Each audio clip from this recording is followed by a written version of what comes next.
A white police officer humiliates a black woman, but doesn't know she is a judge.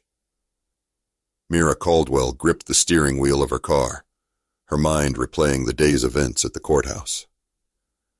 The clock on the dashboard ticked steadily, but time felt suspended, as if the world outside her window had slowed to a crawl. Another day of balancing justice and humanity, she thought, shaking her head at the memories of arguments over petty thefts and family disputes. The sun was beginning to dip below the horizon, casting a warm orange glow over the busy streets of her city. She merged onto a side road, her thoughts drifting to her plans for the evening.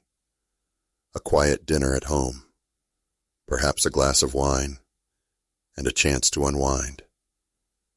That's all I need, she mused, just as the light ahead turned yellow. She accelerated, not wanting to miss it. As she crossed the intersection, she noticed a flash of blue lights in her rearview mirror.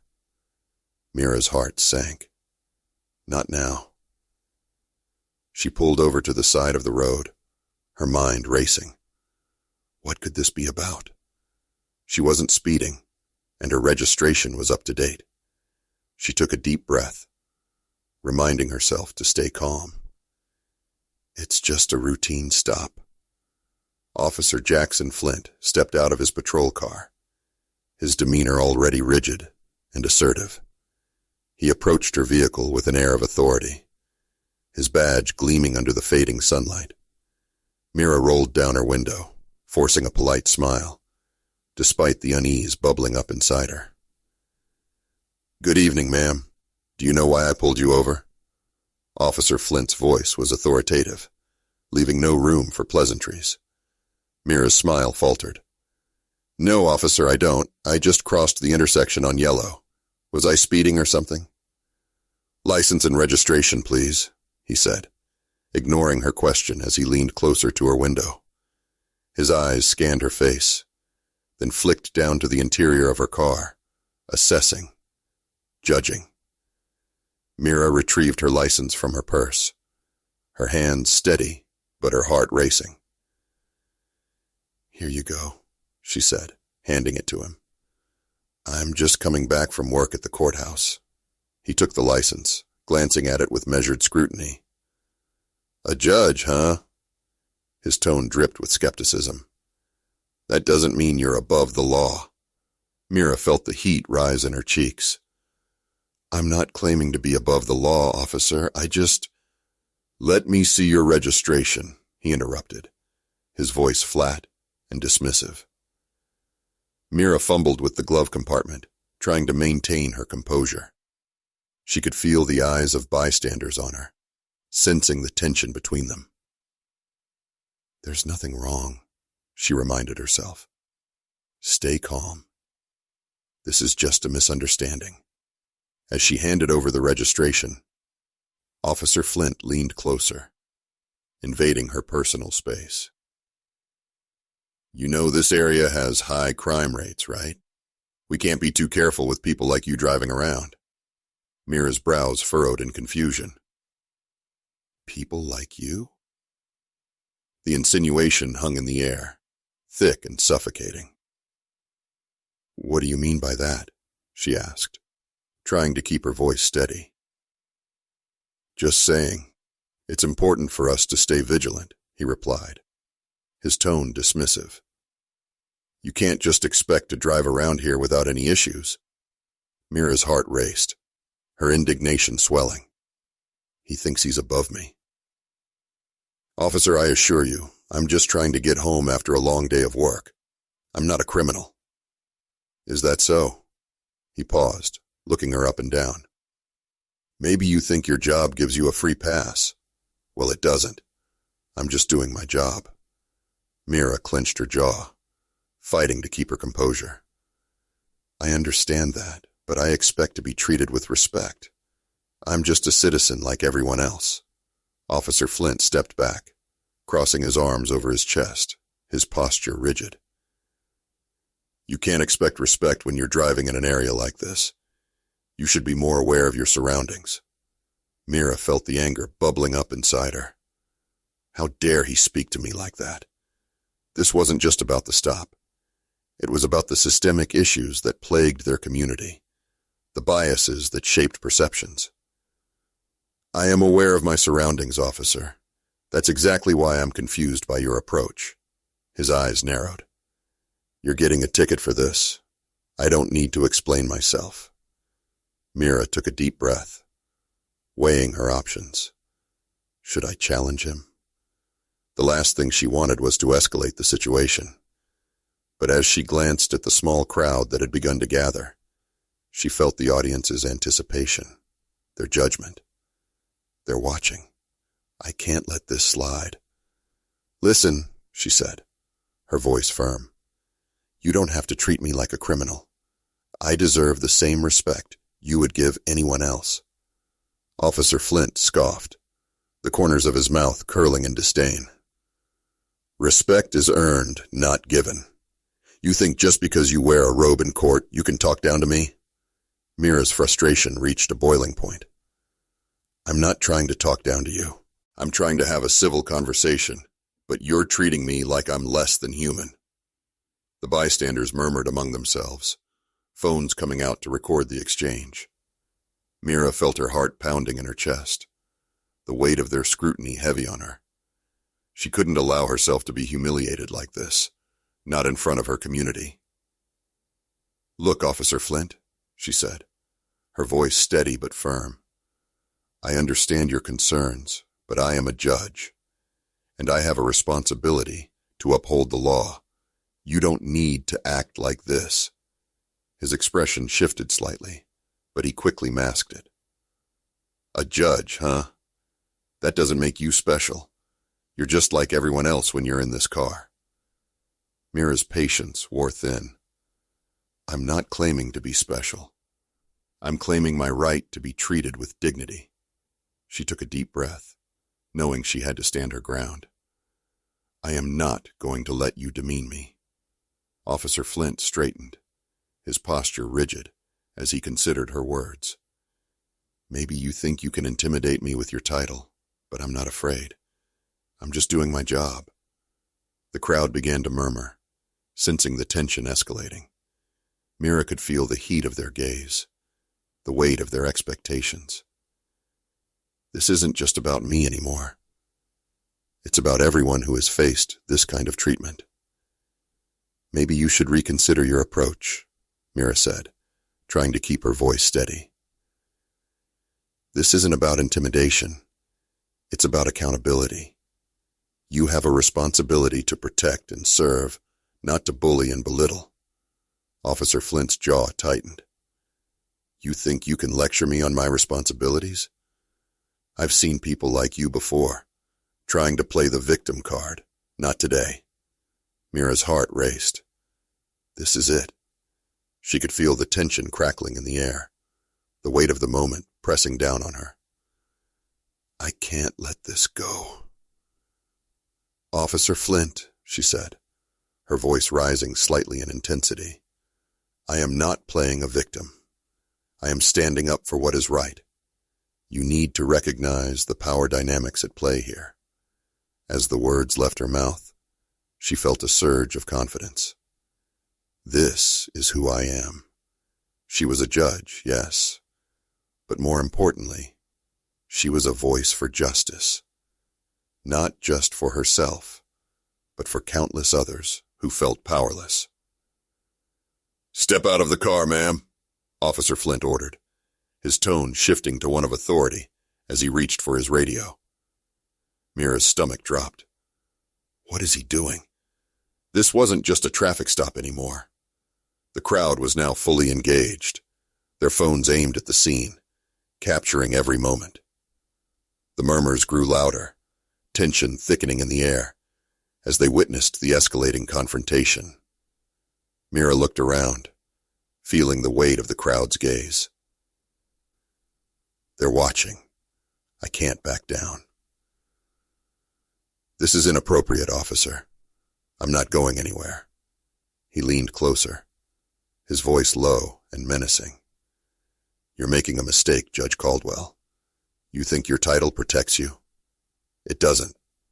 Mira's heart raced, adrenaline surging through her veins. This is not how this day was supposed to go. She took a deep breath, determined to stand her ground. I'm not afraid of you, and I won't be intimidated. The crowd around Mira and Officer Flint grew, a mix of curiosity and concern etched on their faces. Phones were raised, capturing the moment as it unfolded, a scene that felt all too familiar in the ongoing conversation about race and authority in their city. Mira could hear snippets of their conversations, whispers of disbelief and support, but they felt distant, like echoes in a cavern. Step out of the car now, Officer Flint repeated, his voice low but firm, accompanied by an edge of impatience. Mira could see a flicker of frustration in his eyes, and it fueled her resolve. I won't let him intimidate me. Why should I? She replied, her voice steady, despite the tremor of anxiety beneath the surface. You don't have any reason to arrest me. This is a simple traffic stop that you're turning into something more. Officer Flint took a step back, assessing her with a hardened gaze. You think you can just sit there and refuse an officer's command?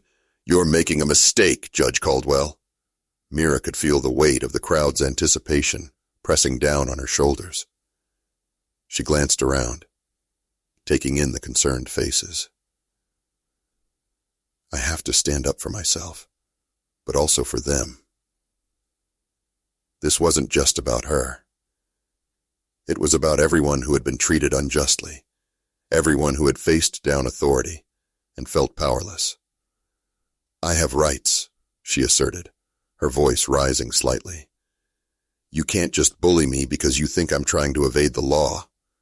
Officer Flint's expression hardened, and he placed a hand on his holster. This is your last warning. Step out of the vehicle, or I'll have to take further action. Mira's heart raced. Is he really going to escalate this? The thought sent a chill down her spine, but she refused to let fear dictate her actions. I'm not going to allow you to bully me into submission. If you want to escalate this further, that's on you. The tension in the air was palpable, the crowd holding its breath as they watched the standoff. Mira could see others beginning to record the interaction, their faces a mix of concern and outrage. She thought of her position as a judge, the responsibility she carried, and how her actions could influence not just her life, but the lives of those following this incident. Look, Officer Flint, she said, trying to appeal to some sense of reason. I'm here trying to uphold the law, just like you. But this isn't how you do it. You're supposed to protect and serve, not intimidate. His eyes narrowed further, and for a moment, Mira thought she saw a flicker of uncertainty in his stance. Maybe I can reach him. You don't know what it's like out here, he shot back, his voice tinged with frustration. You sit in a court and pass judgment, but you have no idea how dangerous this job can be. Mira felt a pang of empathy, but it was quickly overshadowed by her anger. I do understand, officer. I see the consequences of your actions every day in the court, but being a police officer doesn't give you the right to treat anyone like this, regardless of their background. The crowd began to murmur again, some people shaking their heads in disbelief, while others whispered words of encouragement to Mira. I need to stay strong. Listen, I'm not trying to undermine your authority, she continued, her voice firm. But I deserve to be treated with respect. I'm not a criminal, and I won't be treated like one. Officer Flint's jaw clenched, and for a moment, Mira could see the internal conflict playing out on his face. He looked around at the crowd, perhaps realizing that the situation was spiraling out of his control. His bravado faltered, and he took a step back, exhaling slowly. Fine, he said, his voice losing some of its edge. I'll let you off with a warning this time, but don't think this is over. I'll be watching you. Mira's breath caught in her throat. Is this really happening? Thank you, she replied, her voice steady, but laced with disbelief. "I appreciate that, but I hope you understand that respect is a two-way street." He nodded curtly, still visibly frustrated, but seemingly willing to back down. "Just remember to drive safely next time." As Officer Flint turned to walk back to his patrol car, Mira felt a wave of relief wash over her, but it was quickly overshadowed by the realization of the moment they had just shared. The crowd began to disperse, some people approaching her, their expressions a mix of admiration and concern. "Mira, are you okay?" one woman asked, stepping forward. It was Lila Quinn, a local activist known for her work in community policing. "I'm fine, Lila," Mira replied, forcing a smile despite the tension still coiling in her stomach. "Just a little shaken up." "Shaken up? That was ridiculous," Lila said, her voice rising. "You stood your ground, and that's what matters. But this isn't just about you. This is about all of us." Mira nodded, her heart heavy with the weight of their shared experiences. "I know. It's just disheartening to see how some officers treat people. It feels like we're still fighting this battle every day." "Exactly," Lila said, gesturing to the crowd that had gathered. "You have a platform, and people are listening. We need to use this moment to push for real change." Mira looked around at the faces of those who had witnessed the incident. A mix of anger and determination flickered in their eyes, and she knew this moment could be a catalyst for something greater. "I can't let this go." "Maybe you're right," Mira said, her mind racing with possibilities. "I need to figure out how to channel this into something constructive." "Let's organize a community meeting," Lila suggested. "We can gather our neighbors, discuss what happened, and plan our next steps." Mira felt a surge of hope at the idea. "Yes, that's a great start. We need to make sure our voices are heard." As she spoke, the reality of the situation began to settle in. This wasn't just about her identity as a judge. It was about standing up against a system that too often silenced those who needed to be heard. "Let's meet at the coffee shop," Lila said, her voice rising with excitement. "We can get everyone together and start brainstorming. We can't let Officer Flint's actions go unchallenged." Mira agreed, feeling a sense of purpose solidifying within her. "Absolutely. I refuse to let this be a one-time incident. We can't just sit back and hope things change." As they began to gather the crowd, Mira felt a renewed sense of determination. This is my chance to make a difference. She could turn her humiliation into advocacy, her anger into action. The crowd slowly dispersed, but not before a few people approached her, offering words of support and solidarity. Mira felt the weight of their encouragement. It was a reminder that she wasn't alone in this fight. As she drove home, the sunset painted the sky in hues of orange and purple, a stark contrast to the turmoil she had just experienced. What would tomorrow bring? She pondered, feeling both anxious and hopeful. Mira knew she had a long road ahead, but she was ready to face it. This isn't just my story. It's our story. The following morning, Mira Caldwell awoke with a sense of urgency thrumming through her veins. She glanced at the clock, 6:00 a.m., and the day ahead loomed large in her mind. The events of the previous evening replayed like a film loop, each moment etched into her memory. She had faced down Officer Jackson Flint, and while it had been a difficult moment, it had sparked something within her, a determination not just to defend herself, but to advocate for her community. Mira rose from bed, the morning sun filtering through the curtains, casting a warm glow in her bedroom. She moved through her morning routine with purpose, her mind racing with thoughts of the community meeting Lila Quinn had suggested.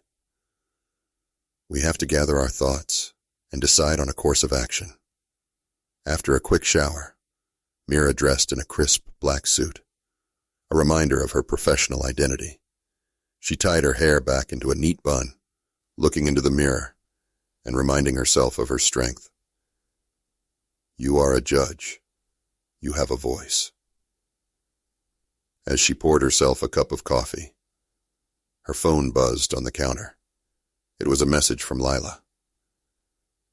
Are you ready for today? People are talking about last night. Let's make sure we channel that energy into something positive. Mira smiled at the message. This is it. She responded quickly. Absolutely. I'll be at the coffee shop by 10. Let's get everyone together. After finishing her coffee, Mira grabbed her notes and headed out the door. The streets were already bustling with activity, pedestrians and cyclists navigating their morning routines. As she drove toward the coffee shop, she couldn't shake the feeling of anticipation. What if this meeting could lead to real change? When Mira arrived at the coffee shop, she was greeted by the familiar scent of freshly brewed coffee and the sound of chatter and laughter. The shop was a local hub where community members gathered to discuss everything from daily gossip to pressing social issues. She spotted Lila seated at a table in the back, her laptop open and papers spread out before her. Mira, Lila called, waving her over. I'm glad you made it. I've been reaching out to people all morning. The response has been incredible. Mira settled into a chair across from Lila, her heart racing with excitement. What do you have so far? Lila grinned, tapping her fingers on the table. I've created a list of people to invite. Activists, community leaders, and even some local journalists. We need to get the word out about what happened and mobilize support. Mira nodded, feeling the weight of the moment. This is bigger than just me. That sounds great.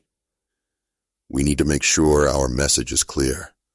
We want to advocate for accountability and reform, not just complain about one officer's behavior. Exactly, Lila said, her enthusiasm infectious. We can talk about the systemic issues at play and how we can foster better community-police relations.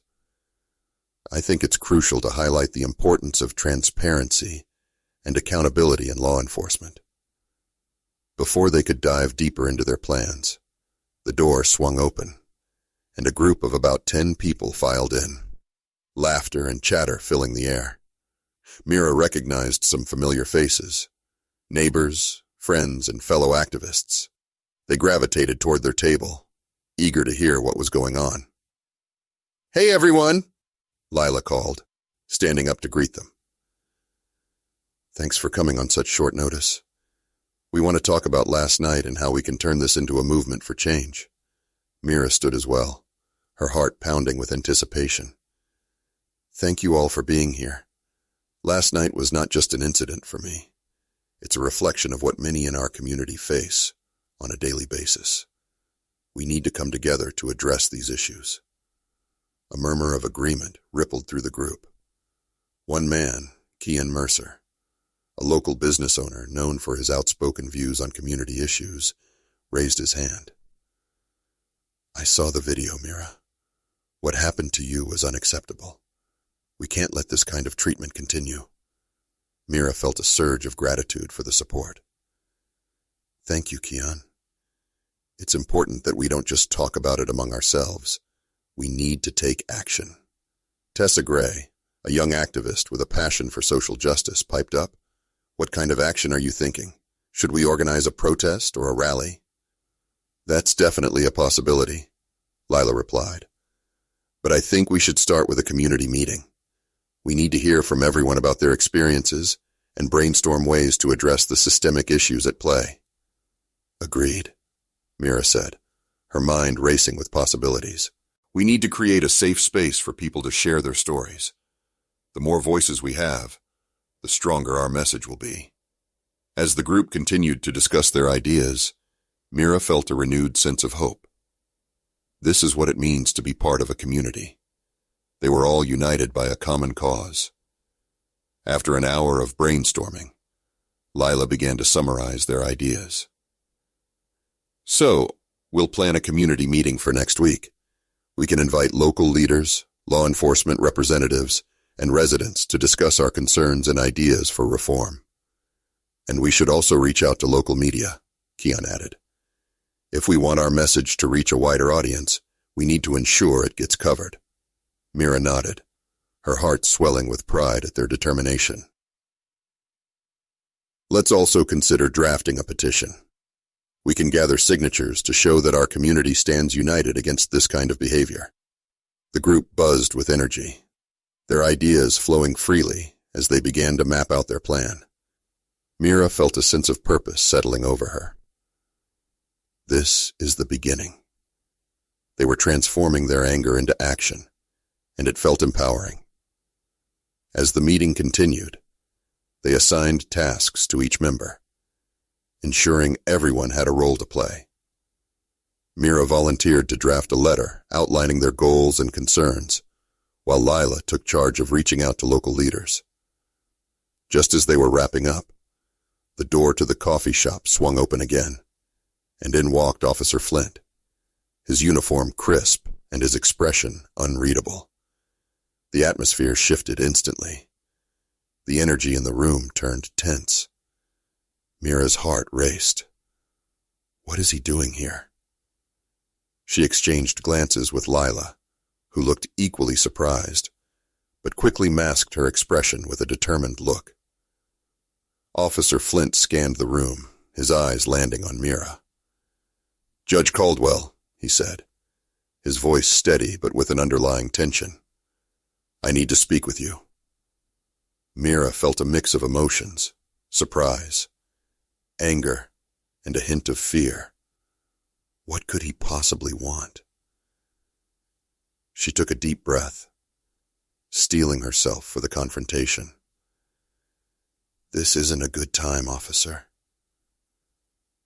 "I don't care," he replied, stepping further into the shop, attracting the attention of the others.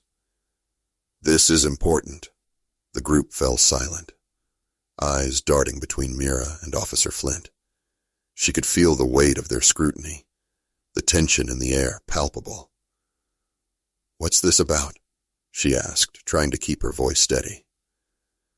"I want to apologize for my behavior last night," Officer Flint said, his tone surprisingly subdued. "I didn't handle the situation well, and I regret how I treated you." Mira blinked, taken aback by his unexpected admission. Is he serious? "Apologizing doesn't change what happened. You judged me based on my appearance and treated me like a criminal." "I know," he replied, his gaze unwavering, "and I'm sorry for that. I've been on edge with everything happening in the city. It's been tough for us officers too, and I let that affect my judgment."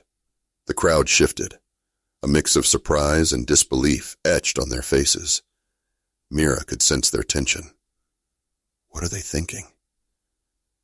"Your actions have consequences, Officer Flint," Mira said, her voice firm. "You can't just dismiss them with an apology.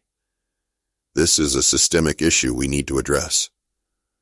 "I understand that now," he replied, his voice sincere.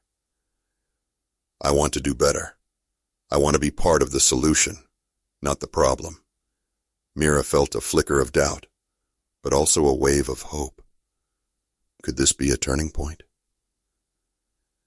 "If you're serious about that, then you need to listen to our community. We need to have open conversations about policing and accountability." Officer Flint nodded, glancing around at the group. "I'm willing to listen. I think we can all learn from this." The room was silent, as Mira took a moment to process his words.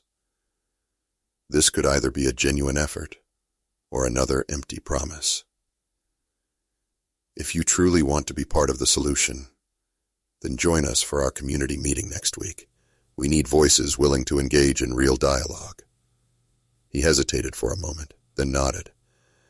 "I'll be there." As Officer Flint stepped back, the tension in the room dissipated slightly. Mira could see the surprise in the eyes of her friends and neighbors, but also a glimmer of hope.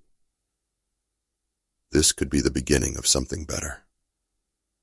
"Thank you for coming to talk to me," Mira said, her voice softer now. "It takes courage to admit when you're wrong." "I appreciate that, Judge," he replied, his tone sincere. "I want to do better, for the community, and for myself." As he left the coffee shop, the group erupted into a buzz of conversation. Mira could feel the energy shifting, the sense of urgency returning. "Did that just happen?" Lila asked incredulously, her eyes wide as she turned to Mira. The atmosphere in the coffee shop had shifted from tense to cautiously optimistic, but the shock of Officer Flint's unexpected visit still lingered in the air. Mira took a deep breath, still processing the encounter. "It seems so. I didn't expect him to apologize, let alone express a willingness to engage with the community." She looked around at the faces of her friends and neighbors, who were equally taken aback. "This could be an opportunity for change, but we need to approach it carefully." Keon leaned forward, elbows resting on the table. "What if it's just a PR move? He could be trying to save face after the incident went viral. We can't forget how he treated you initially." "You're right," Mira said, her heart still racing from the encounter. "We can't take his word at face value. Actions speak louder than words. If he really wants to be part of the solution, he needs to show us that he's committed to change." Tessa nodded in agreement. "We should definitely hold him accountable. If he comes to the meeting, we need to make sure we address the issues head on. It's not enough to just say, 'I'm sorry.' We need to discuss the systemic problems and how to improve community-police relations." Mira felt a sense of unity among the group. This is what it means to advocate for change. "Let's make sure we prepare a solid agenda for the meeting. We need to outline our concerns and be ready to discuss tangible solutions." As the group brainstormed ideas for the upcoming community meeting, Mira found herself feeling a renewed sense of purpose. They discussed topics such as transparency in policing, the importance of community oversight, and the need for officer training that emphasized de-escalation techniques and cultural competency. While they worked through the details, Mira received a notification on her phone. It was a message from a local journalist, asking for an interview about the incident and the upcoming meeting. She hesitated for a moment, unsure of how to respond. "Do I want to invite more attention to this situation?" "Everything okay?" Lila asked, noticing Mira's momentary pause. "It's a journalist asking for an interview regarding last night's events," Mira replied, biting her lip. "I'm not sure if that's the best idea. I want this to be about the community, not about me." Keon chimed in, his tone serious. "But it could be a great way to get the word out about the meeting. If we want to make real changes, we need to spread the message. Plus, the more people who hear about it, the more pressure there will be on Officer Flint and other officers to engage genuinely." Mira considered this, weighing the pros and cons. "You're right. If I can use this platform to amplify our message, I should. Just as long as it doesn't take away from the focus on community voices." "Exactly," Lila encouraged. "Let's not make it about you. Make sure that the narrative centers on the community's needs and experiences." Taking a deep breath, Mira responded to the journalist, agreeing to the interview. She felt a mix of anxiety and determination, knowing that this was an opportunity to bring attention to the larger issues at play. As they continued to discuss their plans, Mira felt a burgeoning sense of hope. This could be the start of a movement. The next few days passed in a blur of activity. Mira and Lila worked tirelessly to prepare for the community meeting, reaching out to local leaders, residents, and activists. They created flyers, posted on social media, and even organized a small rally to raise awareness. Finally, the day of the meeting arrived. The community center was buzzing with energy as residents gathered, the atmosphere electric with anticipation. Mira stood at the front of the room, her heart racing as she looked out at the sea of familiar faces. The room was filled with people of all ages, Families, young activists, and seasoned community leaders. Mira felt a wave of gratitude wash over her.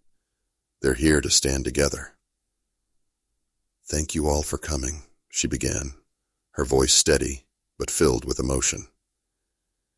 "Today, we're here to discuss a critical issue that affects us all, our relationship with law enforcement and the need for accountability and reform." The crowd erupted into applause, and Mira felt a rush of encouragement. "As many of you know, I had a troubling encounter with Officer Flint last week. But rather than letting that experience divide us, I believe it can be a catalyst for change." She paused, taking in the expressions of determination and support around her. "We need to address the systemic issues that lead to these kinds of interactions. It's not just about one officer's behavior. It's about the broader system that allows this to happen repeatedly." Lila stepped forward, taking over the presentation. "We want to hear your stories. Your experiences matter, and together, we can build a strong case for reform. This is about community, unity, and advocating for justice." The room filled with murmurs of agreement. Mira felt a sense of empowerment in the air, a collective resolve to make their voices heard. They spent the next hour sharing stories, discussing frustrations, and brainstorming ideas for actionable change. As the meeting progressed, Officer Flint arrived, his presence instantly drawing attention. Mira felt a mix of apprehension and determination as she watched him take a seat at the back of the room. "He's here to listen, but I need to keep my guard up." Lila continued facilitating the discussion, inviting residents to share their thoughts. Mira listened intently, absorbing the deep-rooted pain and frustration expressed by her neighbors. Stories of racial profiling, disrespectful treatment, and fear of law enforcement filled the room, a tapestry of experiences woven together by a common thread. "Last year I was pulled over for a broken tail light," an older man shared, his voice trembling. "The officer treated me like a criminal. I was terrified. I just want to feel safe in my own neighborhood." Mira felt her heart ache for him. This was what she had hoped to address. Real, lived experiences that needed to be acknowledged. "Thank you for sharing that," she said, her voice firm. "Your story matters, and it's crucial that we recognize the impact of these encounters on our community." As more stories unfolded, Mira noticed Officer Flint's expression shifting. He listened intently, his brow furrowed as he absorbed the weight of their words. Is he beginning to understand? After a particularly poignant story from a single mother about her fear of police interactions, Lila encouraged Officer Flint to share his thoughts. The room fell silent, everyone turning to him, waiting for his response. Thank you for sharing your stories," Officer Flint began, his voice hesitant. "I know I'm not in a position to defend my actions from last week, but I want you to know that I'm here to listen. I recognize that the way I treated Judge Caldwell was wrong, and I want to understand the experiences that you all have faced." Mira could see the tension in the room, a mix of skepticism and hope. "You can't just listen, Officer Flint," she said, her voice steady. "You need to take this back to your department. We need your commitment to change, to accountability." "I will," he replied, his tone earnest. "I want to help bridge the gap between the community and law enforcement. I can't promise that I'll change everything overnight, but I want to be part of the solution." A murmur of cautious agreement rippled through the crowd. Mira felt a flicker of hope. This is a step in the right direction. As the meeting continued, they began to formulate a plan for actionable change, focusing on community engagement, oversight committees, and officer training programs that emphasized respect and cultural awareness. The conversations were filled with passion, and Mira could see the determination in her neighbor's eyes. After a few hours, the meeting began to wind down. "Thank you all for coming and sharing your stories," Mira said, her heart swelling with pride. "Together we can push for the change we want to see in our community. We owe it to ourselves and to future generations." As people began to gather their things, Mira felt a sense of accomplishment. They had created a platform for dialogue, and for the first time in a long while, she felt hopeful about the future. "Great job, Mira," Lila said, giving her a supportive pat on the back. "You really brought everyone together." "Thanks, Lila. I couldn't have done it without your help," Mira replied, her voice filled with gratitude. As the crowd began to disperse, Officer Flint approached Mira. "I appreciate you giving me the chance to be here today," he said, his tone more sincere than she had expected. "I want to work on improving our practices and rebuilding trust with the community." She nodded, her expression cautious. "Just remember, it's not enough to say the right things. You need to follow through. We'll be watching." "I get that," he replied, a hint of determination in his voice. "I want to earn that trust back. I'll be in touch about our next steps." Mira watched as Officer Flint left the community center, a mix of hope and skepticism swirling in her heart. This could be a turning point, but only if we hold him accountable. As she stepped outside, the sun was setting, painting the sky in brilliant hues of orange and pink. This is just the beginning. The following week was a whirlwind of activity for Mira Caldwell and the community, as they prepared to take their advocacy to the next level. After the previous meeting, they had formed committees to tackle specific issues: community oversight of police behavior, outreach programs aimed at improving relations between officers and residents, and training initiatives focused on cultural competency for law enforcement. Mira felt invigorated by the momentum, but she also felt the weight of responsibility pressing down on her shoulders. She had never imagined that a simple traffic stop would lead to such a pivotal moment in her community. "This is bigger than me," she reminded herself daily, as she worked late into the night, drafting proposals and organizing meetings. As the day of their second community meeting approached, tension filled the air. The local news had picked up the story of her encounter with Officer Jackson Flint, and there was a growing buzz around the community about potential changes. People were beginning to pay attention, both supporters and critics. On the morning of the meeting, Mira awoke to a flurry of notifications on her phone. Social media was ablaze with discussions about police reform, with many local residents expressing their support for her efforts. But with that support also came a wave of backlash. She had received messages from individuals who felt threatened by the idea of accountability for law enforcement. As she prepared for the day ahead, Mira's heart raced with anxiety. What if someone tries to disrupt the meeting?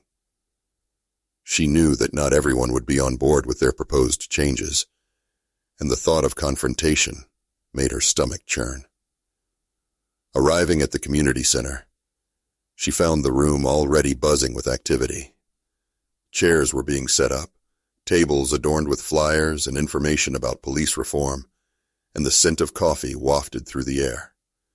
Mira took a deep breath, grounding herself in the moment.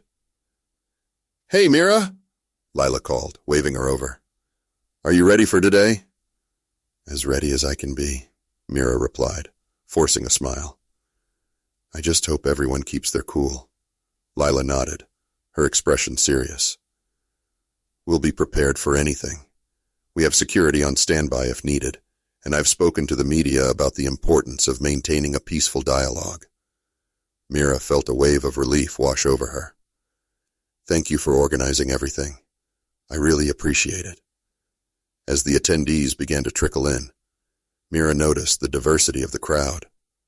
Young and old, families and singles, a mosaic of faces, eager to participate in the conversation. She felt a sense of solidarity among them. "Let's get started," Mira said, stepping up to the front of the room. She cleared her throat, feeling the weight of everyone's expectations resting on her shoulders. "Thank you all for coming today. We're here to continue the conversation about police accountability and community safety. This is a crucial moment for our neighborhood, and your voices matter." The crowd erupted into applause, and Mira felt a surge of energy. She began to outline the agenda, reflecting on the discussions they had held previously. "We'll start by hearing from community members about their experiences with law enforcement. Then, we'll discuss our proposed initiatives and how we can work together to enact change." As the meeting progressed, residents began to share their stories. A woman recounted a harrowing experience of being pulled over on her way home from work, her voice shaking as she described the fear she felt during the encounter. Another man spoke about his son being unfairly targeted by police officers in their neighborhood. Mira listened intently, her heart aching for the pain and frustration expressed in their voices. These stories need to be heard. "Thank you for sharing your experiences," Mira said, her voice steady but filled with compassion. "It's important that we recognize the impact these encounters have on our community. Together, we can push for meaningful reforms." As the stories continued, Mira noticed Officer Flint sitting quietly at the back of the room, his expression unreadable. She couldn't help but feel a mix of apprehension and curiosity. What is he thinking? After the community stories had been shared, Mira turned to Officer Flint, inviting him to speak. "Officer Flint, would you like to share your thoughts on what you've heard today?" He stood, his posture straight as he walked to the front of the room. "Thank you, Mira. I appreciate everyone's willingness to share their stories. I know I've made mistakes, and hearing these experiences is eye-opening. I want to be part of the solution, and I'm here to listen." The crowd remained skeptical, some crossing their arms, others whispering among themselves. Can he be trusted? "I understand that trust needs to be earned," he continued, his voice earnest.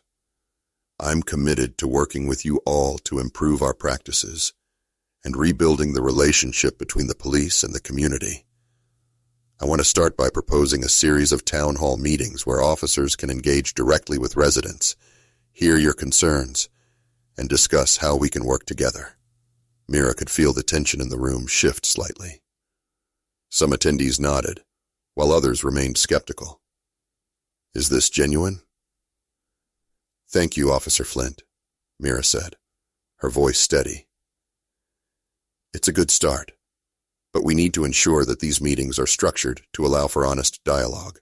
We can't have another situation where people feel dismissed or unheard." "I agree," he replied, meeting her gaze. "I want to ensure that everyone feels safe to voice their concerns." As the meeting continued, they began to discuss specific initiatives, including the formation of a community advisory board that would work alongside law enforcement, providing oversight and accountability. The idea garnered mixed reactions, but ultimately, the group felt empowered to push for it. "Let's draft a petition outlining our demands and proposed initiatives," Lila suggested, her enthusiasm palpable. "We can gather signatures to show our collective support." The crowd buzzed with excitement as ideas flowed freely. Mira felt a renewed sense of determination. This is happening. We're going to make a difference. As the meeting drew to a close, they began to outline their next steps. "We'll finalize the petition this week and reach out to local leaders and organizations for support," Mira said, her voice strong. "We need to keep the pressure on to ensure our voices are heard." Just as they were wrapping up, a commotion erupted from the back of the room. Mira turned to see a man shouting, his face flushed with anger. "This is ridiculous. You're all just a bunch of whiners. The police are doing their jobs. The atmosphere shifted instantly, tension thickening in the air. Mira's heart raced as she took in the scene. This could escalate quickly. "Sir, please calm down," Lila said, stepping forward. "We're trying to have a constructive conversation here."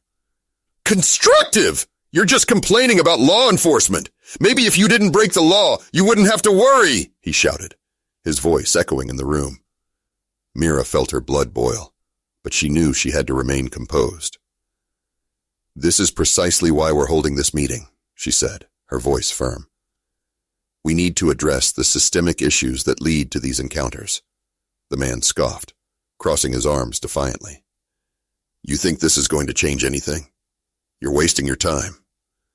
"Respectfully, sir, this is not a waste of time," Mira replied, her tone measured.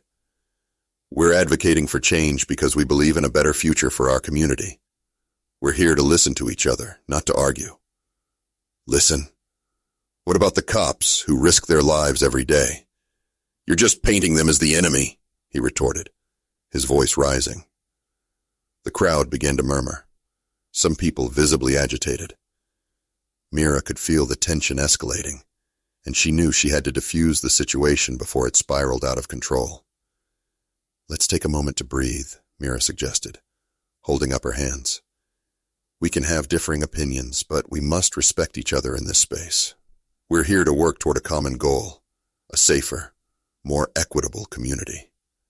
As she spoke, Officer Flint stepped forward, his expression serious. "I understand your frustrations, sir, but we need to have open dialogue, not hostility. I'm here to listen, and I hope you can share your concerns without resorting to anger." The man hesitated, glancing between Officer Flint and the crowd. Finally, he muttered, "Fine, but I still think this is pointless." Mira took a deep breath, relieved that the tension had diffused, at least for the moment. "Thank you for your input. Everyone's perspective is valid, and I urge you all to think about how we can work together to create lasting change." As the meeting concluded, Mira felt a mix of exhaustion and exhilaration. The incident had highlighted the challenges they faced, but it also underscored the importance of their efforts. They were fighting not just for themselves, but for a better future for their community. As attendees began to leave, Lila turned to Mira, her expression serious. "That was intense, but we managed to keep it together. We need to be prepared for more of this as we move forward." "I know," Mira replied, her heart still racing. "But we can't let fear or anger derail us. We need to stay focused on our mission." As they gathered their things, Officer Flint approached Mira again. "I appreciate your leadership today, Judge Caldwell. It's clear that these discussions won't be easy, but I'm committed to being part of the solution." Mira nodded, her skepticism still lingering, but softened by his willingness to engage. "I hope you mean that, Officer Flint." As the community meeting concluded, Mira Caldwell felt a mixture of relief and determination. They had faced challenges and dissent, but the conversations had ignited a spark within the community. While the path to meaningful change was fraught with obstacles, there was a growing sense of unity among the residents. They were no longer just individuals reacting to injustice. They were a collective voice, demanding accountability and reform. In the following weeks, the community worked tirelessly, gathering signatures for their petition and organizing town hall meetings. Officer Jackson Flint attended each one, often sitting quietly at the back of the room, but he was visibly engaged in the discussions. Mira noticed that he was beginning to change. Maybe he is serious about wanting to be part of the solution. As they prepared for their big rally, Mira reflected on how far they had come. The rally was set to take place in the town square, with local media coverage promised, an opportunity to amplify their message beyond the walls of the community center. The atmosphere was electric with anticipation, and Mira felt a sense of pride in what they had built together. On the day of the rally, The sun shone brightly as residents gathered in the square. Banners with slogans like "Accountability for All" and "Justice for Our Community" fluttered in the breeze. Mira stood at the forefront, flanked by Lila, Keon, and other community leaders. The energy in the air was palpable. This was a moment of solidarity, a chance to make their voices heard. "Thank you all for being here today," Mira began, addressing the crowd with passion. "We are gathered here not just to share our stories, but to demand change. We want a community where everyone feels safe and respected, regardless of the color of their skin. We are here to hold our law enforcement accountable and to foster a relationship built on trust and mutual respect." The crowd erupted in applause, and Mira felt her heart swell with hope. She continued, sharing stories of those who had faced unjust treatment and highlighting the need for systemic reform. "We've worked hard to put together actionable proposals, initiatives that include community oversight, enhanced training for officers, and regular town hall meetings to foster dialogue between law enforcement and residents." As she spoke, Mira noticed Officer Flint standing at the edge of the crowd, a serious expression on his face. She couldn't help but wonder how he felt about being there, witnessing the very community he served come together to demand accountability. After Mira's speech, Lila stepped forward to share her thoughts. "We have made incredible strides, but this is just the beginning. We need to continue pushing for our voices to be heard, not just today, but every day. We deserve to live in a community where we can trust those sworn to protect us." Mira felt a sense of pride wash over her as she watched her friends and neighbors speak passionately. They were no longer afraid. They were empowered. The rally continued with speeches from various community members, each sharing their experiences and urging for change. As the sun began to set, casting a warm glow over the square, something unexpected happened.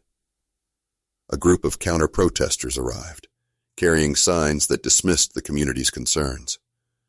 Mira's heart sank as the atmosphere shifted, tension rising among the crowd. "Stay calm," Mira whispered to Lila, who stood next to her, visibly agitated. "We can't let them derail us." The situation escalated as voices grew louder, and Mira could feel the crowd's unease. She stepped forward, raising her hands to call for silence. "We are here for peace and dialogue," she said, her voice ringing out.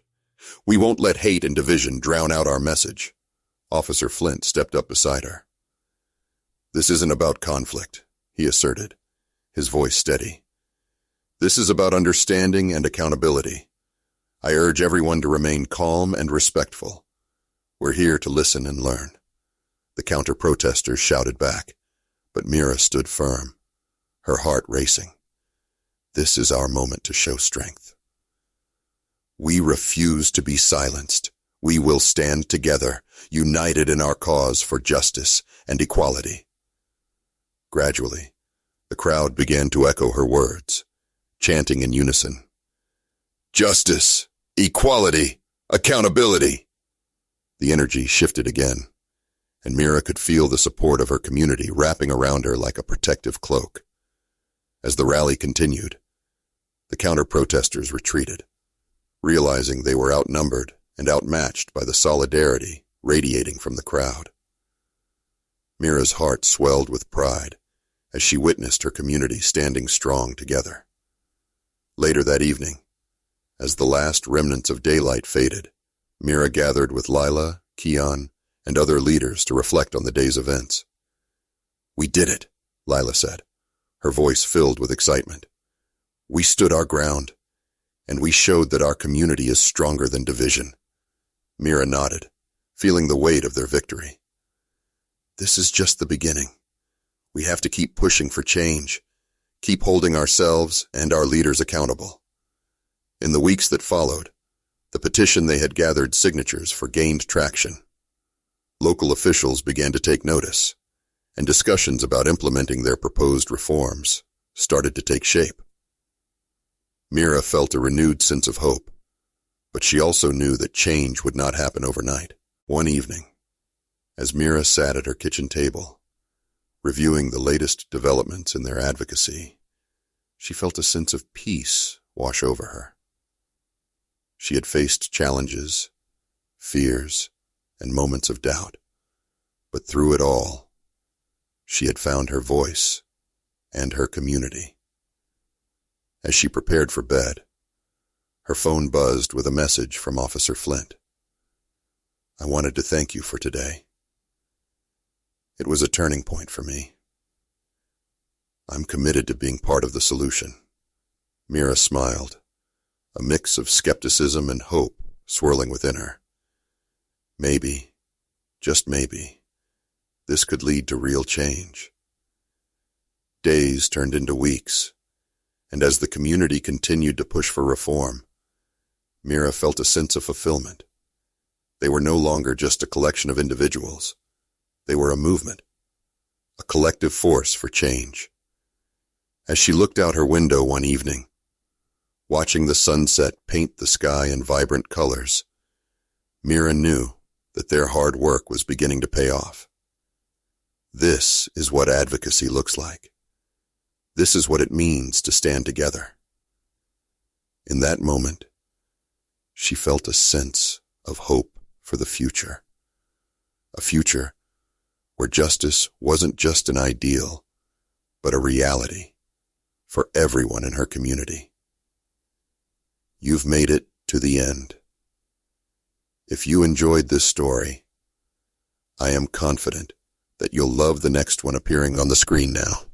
Don't forget to subscribe to the channel, and please give this video a like. I'll see you in the next one.